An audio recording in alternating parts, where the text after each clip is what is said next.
has experienced some anxiety about the recent change to the new currency. For the blind, getting to grips with the new notes and coins is a double hurdle. Several weeks before the currency change was to take effect, groups for the blind and partially sighted stepped up their information and training campaigns to try to reach the 6 million visually impaired people thought to live in the Eurozone. The ease with which the blind will adapt to the new cash depends on many factors: the extent of their sight loss, their age, the sensitivity of their fingertips, and the habits learnt from handling local notes and coins. At this training session, organised by the AVH Charity for the Blind, people were introduced to the new cash using one-sided dummy euro notes and coins provided by the European Central Bank. The coins are divided into 3 groups of similar design, with markings along the circumference edge, such as grooves, alternate smooth and serrated milling. Stars and letters also help with recognition using a process of elimination. The European Central Bank and various national blind organisations have also designed euro testers, plastic euro aids with braille. To identify notes, the euro tester must be bent in half.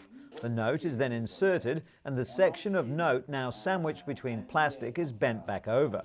The height to which it comes against the plastic corresponds to its worth in braille.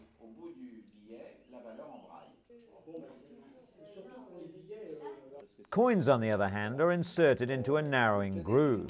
Their corresponding value is marked in braille at the point where they come to a stop. The notes are all different colours. They use large print for the denomination, and the position of the metal foil also differs. The European Blind Union also advises the use of wallets with several sections for notes and coins as an invaluable tool for blind people. This should reduce the initial confusion until people have had a chance to get used to the new currency.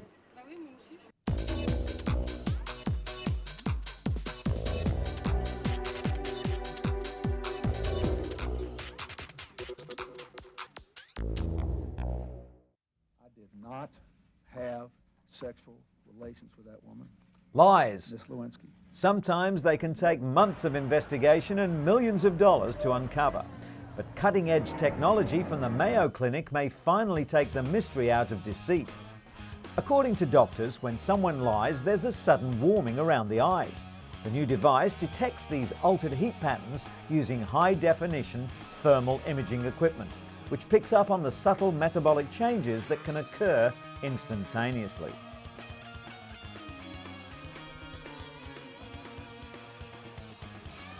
Clinical trials using a mock crime scenario correctly detected lying 83% of the time. The next step is to develop even smaller cameras and determine if they are as accurate. Scientists at the Mayo Clinic believe that in time, their lie detector will have many practical applications in the security and law enforcement industry, such as at airports and border checkpoints. In theory, blood should rush to the eye area of liars like mini uncontrollable hot flushes, while the innocent remain coolly and calmly unaffected. The system was first used to examine metabolic rate, but suddenly researchers realized that it was so sensitive it could detect fearfulness. As soon as that was confirmed, they decided to see if it could detect lying as well. Experiments in which 20 people were randomly asked to stab a mannequin, rob it of $20 and then profess their innocence showed the technique to be as effective as any existing polygraph test. The thermal camera correctly identified 90% of the true innocence. While polygraph tests have long been considered too slow and cumbersome to be used for airport security, thermal imaging cameras might be a practical and reliable alternative.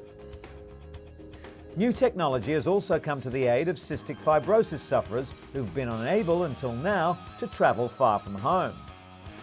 CF patients like Kristen McFall are using a new medical device to fight the deadly disease. She's now able to live by herself and not depend on others for treatment. The airway clearing device is called the vest, and it helps clean the lungs of excess mucus by oscillating the chest wall repeatedly.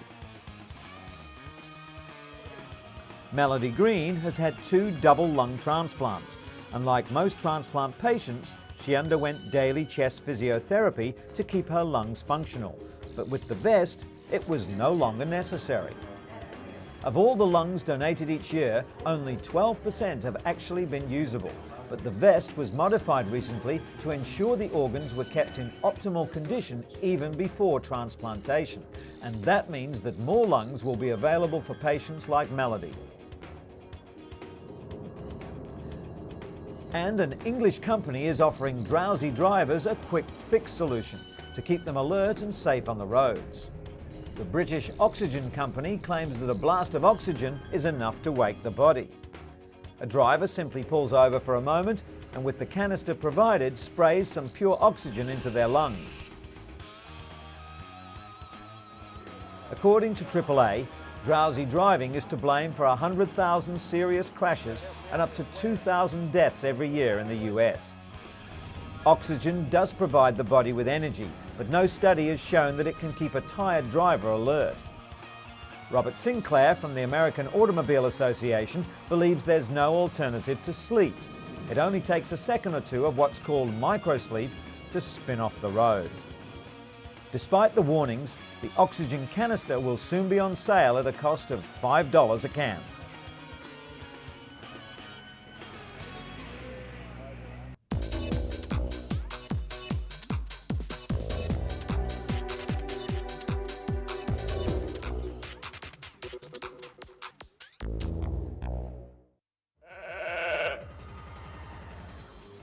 Five and a half years after becoming the world's first cloned sheep, researchers report that Dolly has developed arthritis, raising fears that the cloning process may have given her a genetic defect.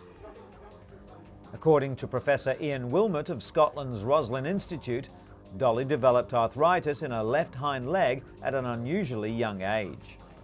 In 1996, Dolly was cloned from a cell taken from an adult animal. Some scientists speculate that because Dolly was cloned using genetic material from a 6-year-old ewe, her genetic age might be closer to 11. Many animal rights advocates condemn cloning. They believe it's dangerous and unethical, regardless of the methodology. Since Dolly's debut, researchers around the world have cloned several other animals, including cows, and within 2 years hope to produce the world's first allergen-free cats. PPL, the company responsible for creating Dolly, has enjoyed continued success as well. Their cloned piglets represent a major step towards producing animal organs and cells for use in human transplants. The so-called knockout pigs have their alpha-1,3-galactosyl transferase gene inactivated. The gene normally leads the human immune system to reject pig organs within minutes. This vital step should enable animal organs and cells to be transplanted into humans without being rejected by the recipients.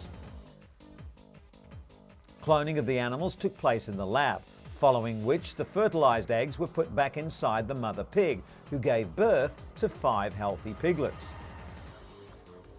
According to the Scottish-based firm, pigs are the preferred species for xenotransplantation, the transfer of cells or organs from one species to another on both scientific and ethical grounds. The world's first knockout pigs have been confirmed through DNA tests to have one of their 2 copies of the gene inactivated. The potential benefit they offer is immeasurable, as countless patients who would have died while waiting for human organs to become available can now be saved. In related news, US President George W. Bush reiterated that human life should not be destroyed for the purpose of embryonic stem cell research, after hearing that scientists in Massachusetts created the first cloned human embryos. The groundbreaking experiment proves that a single cell taken from a human adult can be coaxed into a healthy young embryo.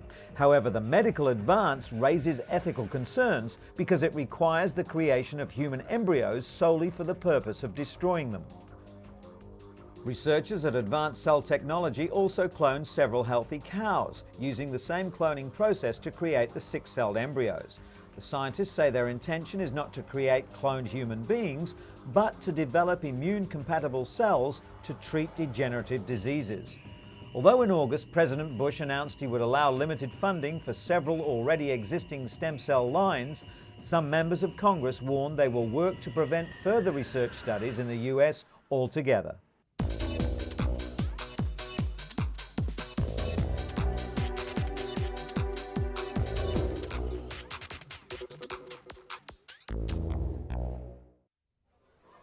Slums are a normal part of city life in much of Africa.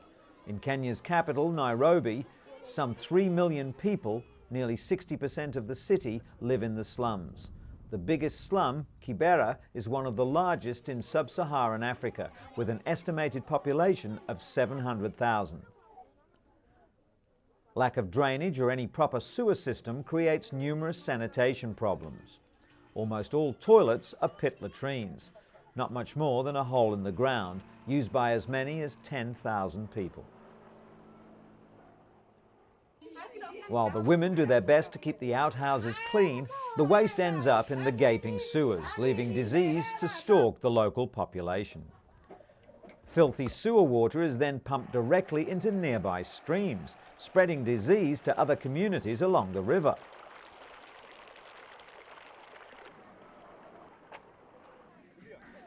But the flying doctors from the African Medical and Research Foundation, or AMREF, have come to save the situation through an intensive health campaign aimed at improving the water and sanitation in the slums. A marathon race organised by AMREF, which attracted nearly 200 runners, many armed with toilet brushes, was run through the city streets in the Kenyan capital in aid of collecting money to build good, clean toilets for the slum dwellers. $100,000 was the target that the organisers were aiming for in order to build over 300 toilets. Currently, there's one toilet for every 10,000 people, so the additional facilities will come as quite a relief. And although he didn't enter the unusual race, Kenyan marathon runner Paul Tergat and his family were on hand to support this worthy cause. One practice that AMREF hopes to stamp out is an unpleasant phenomenon known as the flying toilets. With so few loos available in these parts, locals have been known to tie up their waste in plastic bags and then hurl the bags as far away as they can. The plastic projectiles invariably end up in rivers or in neighbouring compounds and are a serious health risk. Being hit by a flying toilet isn't much fun either.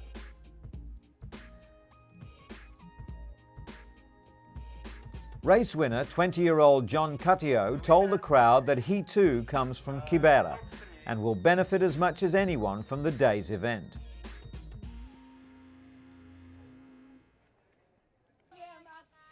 As the campaign to eradicate flying toilets in the slums continues, it's hoped that the slum dwellers will soon be able to do away with the practice completely and enjoy better health and sanitation for themselves and their families.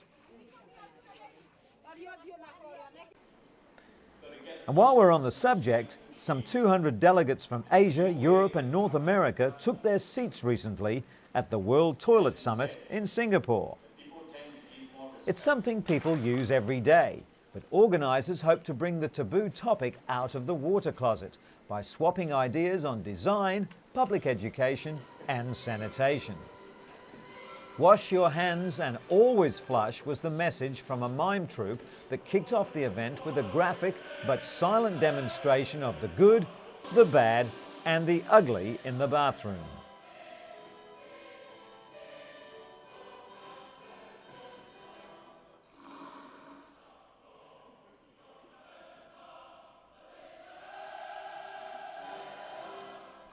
Singapore is already at the forefront of enforcing toilet etiquette with fines for not flushing and automatic devices that sense when to send the water surging. This woman's urinal from the Netherlands is contact-free. The user simply hovers over it without touching the bowl. Other exhibits included spa baths, basins, drains and bathroom fittings. While luxury items were a feature of the show, delegates were also reminded that according to World Health Organization estimates, 40% of the world's population still don't have access to adequate sanitation, leading to the spread of disease and 2 million deaths a year.